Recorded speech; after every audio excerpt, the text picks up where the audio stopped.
by heart by now that you cannot be a complete and a true believer until you love Sayyidina-E-Rasool sallallahu alaihi wasallam. More than you love yourselves, and more than you love your children, and more than you love your parents, and more than you love all of mankind. From this simple hadith and from this famous hadith, we learn that our deen is based on love. And from the time of Sayyidina-E-Rasool sallallahu ta'ala alayhi wasallam till this day, Islam has always faced, or Muslims have always faced challenges where deviant sects had emerged and had come up and had come into existence.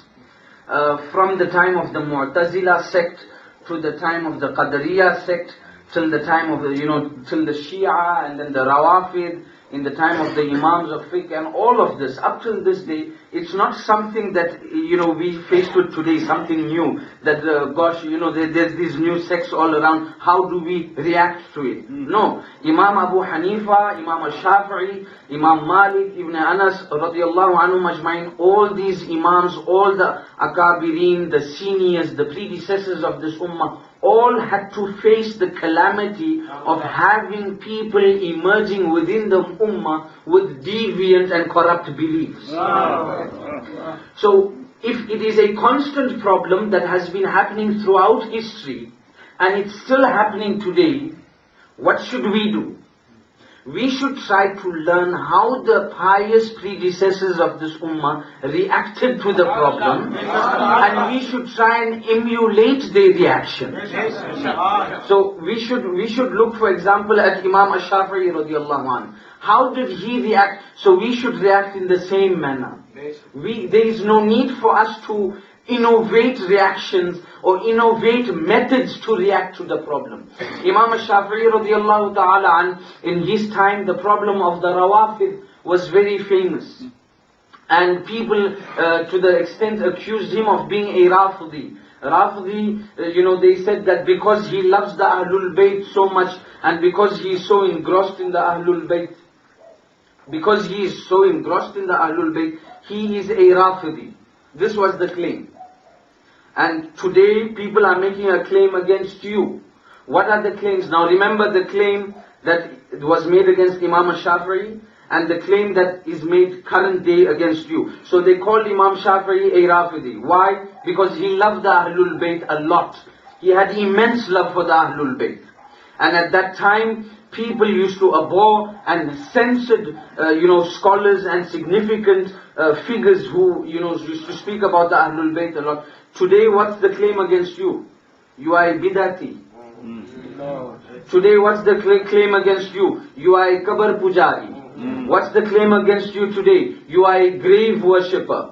What's the claim against you today? You are the Dal Gosh gang. You are the Tabla gang. You are the Salami gang. You are the Niyaz Langar gang. You are the Free Chow gang. These are the claims that are made against us. We are people who attend Urs. So we are Free Chow gang. We are Niyaz gang. We are Salami gang, because whether it's happiness or grief, whether it's there's a grief, whether it's sorrow, whatever the occasion, no gathering of ours end besides we send salam on the Nabi. When we get married, we send salam on the Nabi. When our parents pass away, we send salam on the Nabi. When a child is born, we send salam on the Nabi. When Allah blesses us with any bounty, we send salam on the Nabi. Why do we send salam on the Nabi upon any bounty? We send salam on the Nabi on any bounty, because we know that the greatest bounty is the Prophet sallallahu alaihi wasallam. So when Allah gives us smaller bounties, we salute the greatest bounty.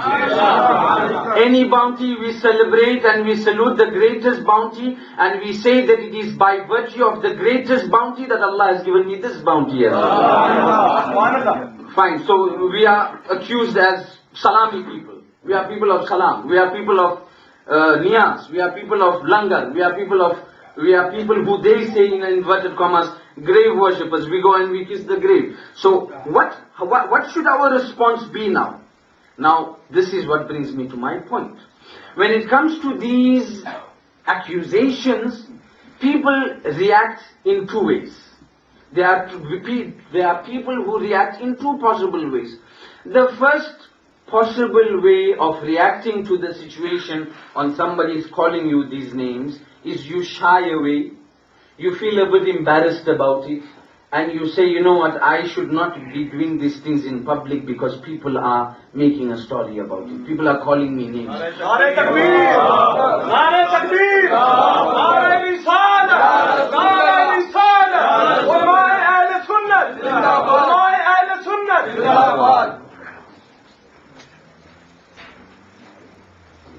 Nare Takbir! Nare Takbir! Nare Risalah! Nare Risalah! Nare Haydari! Nare Haydari! Ulama-e Ahl Sunnah!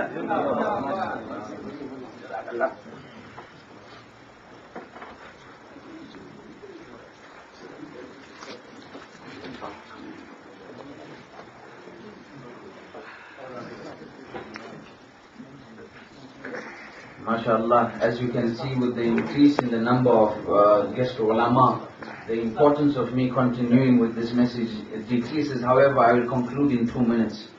There are two ways of possibly reacting to the situation. You either shy away, become shy about the whole matter, and say, you know, I'm not going to continue doing these things because people are calling me names. Right? The second way of reacting to it, which should be your reaction, which should be our reaction, which should be the reaction of every youngster, which should be the reaction of our youth, our elders, and every single member of this society. And what is that method of reaction? What is that the method of response? The method of Imam Shafi'i radiallahu ta'ala. So what was the response of Imam Shafi'i? He said that if loving the Ahlul Bayt, if because of love, you are going to call me names, then let both worlds testify that I am that what you are calling me. Right? So if loving the Ahlul Bayt makes me what you are calling me, so let everybody call me that. I'm going to continue to do that. So if loving the Ahlul Bayt makes me what you are calling me, so let everyone call me that. Imam Shafi'i did not shy away. So let's bring it into our perspective.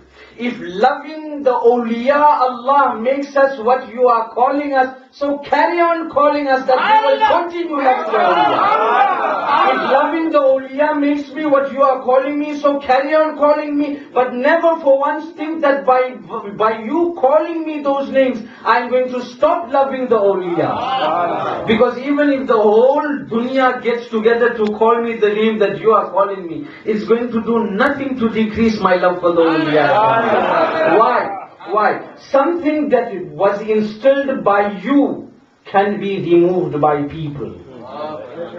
But something that was instilled in you by Allah cannot be removed by people. And let us tell you, and let everybody know, and let everybody receive this message, that if we love Sayyidina Rasool sallallahu alayhi wa sallam, we did not opt to love Sayyidina Rasool sallallahu alayhi wa sallam. Allah instilled His love in our heart. What should we do? We should thank Allah for instilling that love in our heart. If we love Sayyidina Ghawsul Azam, we did not choose to love him. Allah placed His love in our heart. So we should be thankful that Allah chose our heart within which to instill the love of Sayyidina Ghawsul Azam. If Allah has instilled in our heart love for the awliya kamilin, we should be thankful and we should never shy away. In conclusion, we should never shy away from loving the awliya and Sayyidina Rasool sallallahu alaihi wasallam. Number one. Number two, we should never shy away from making our stance known when it comes to love for Sayyidina Rasool sallallahu alaihi wasallam. We should not hide our identity.